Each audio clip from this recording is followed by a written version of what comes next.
Okay, we got this 1976 Cadillac Eldorado that I'm currently restoring, and I thought I'd take the time to change the transmission filter, fluid, as well as gasket, which I think I got a leak from.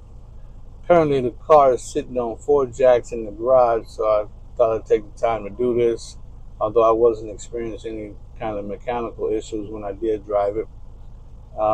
So my first contraption was to drain back up the line the fluid, because in the video that I've seen on YouTube, they say it's pretty messy because unfortunately this transmission oil pan has no drain plug.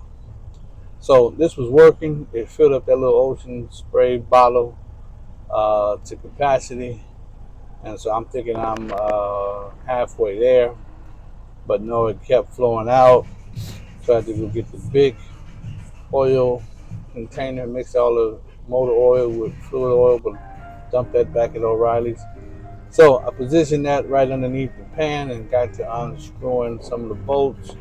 And as I expected, that it was going to start to rain out transmission fluid, as it did, as you see here.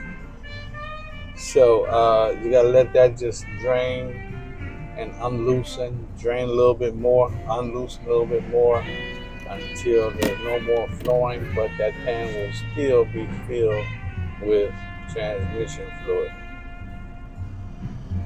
So, little tedious process. Remember, any of that oil that falls onto your concrete floor, just go get some dirt, let it sit for a day or two. It'll sop all that oil right off the floor. Old ancient Chinese secret that I learned.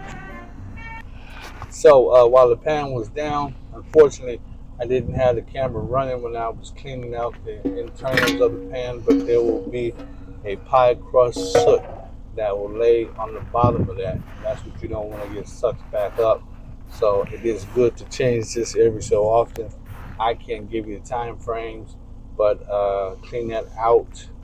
And while it was down, I took the time to properly paint it by adding a coat of this high temperature primer and then painting back the burnt orange color that I've used as my little color combination in the engine.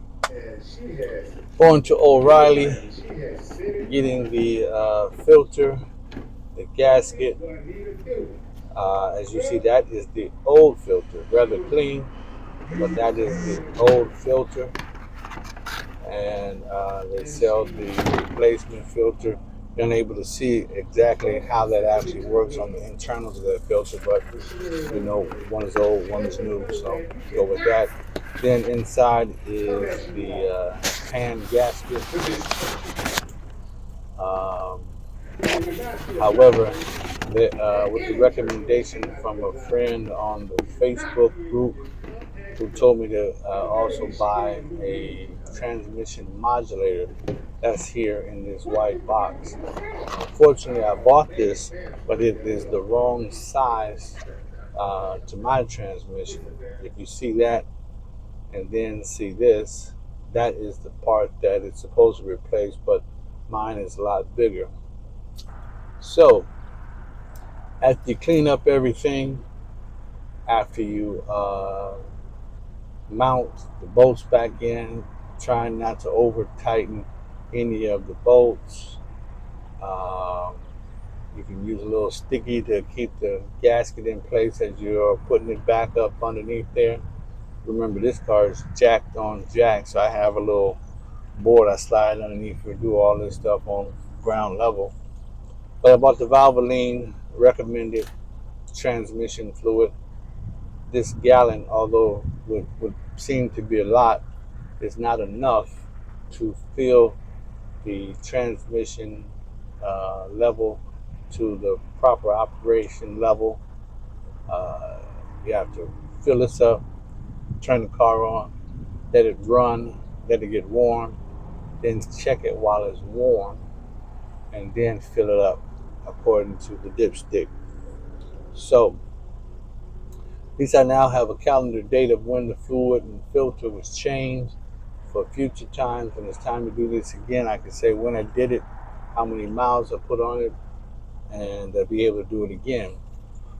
Since I learned so much from the YouTube as well as from the Facebook 76 Cadillac Eldorado group, I thought I'd throw this video together. Wanted to document my progress as well as inspire you to do it yourself. Keep you out of them expensive shops.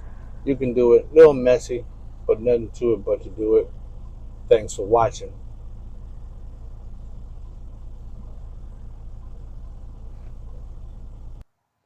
Drink.